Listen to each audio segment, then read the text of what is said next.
నమస్తే, నా పేరు ప్రశాంతి. ఎన్సీఎన్ న్యూస్ కు స్వాగతం. బులెటిన్ లో ముందుగా హెడ్లైన్స్ చూద్దాం.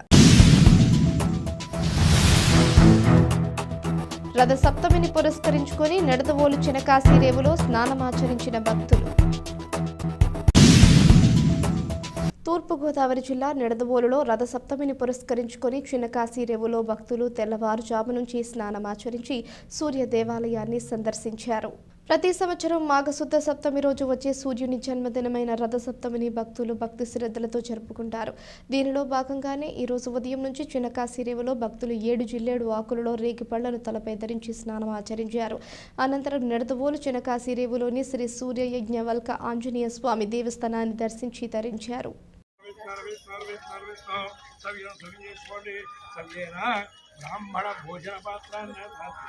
భోజన పాత్రాన్న సాధ్య పక్క పెట్టండి.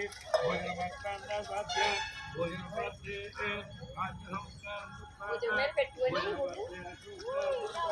భోజన పాత్రే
ग्रांग्रे वहन्ति गुलामस्तां भारतकोटि प्रतिभां त्रिनेत्रां देहवंशां जगदीश्वरन्तां हर हर देवाय नमो ज्येष्ठाय महाजमानुष्य श्रीमदातमुष्यतरमूर्ति दुर्गादेवी नाम योति श्वेता तनुश्री नाम योति वेंकटमणि शंकर यजमानस्य कुमारस्य वेंकटमणि क्षेम स्थैर्य धैर्य वीर्य विजय अभय आयु सूर्यनारायण देवता अनुग्रह सिद्ध्यर्थम मम माघमासे महापर्वदिन शुभकालेन संपूर्ण शरीर आरोग्यता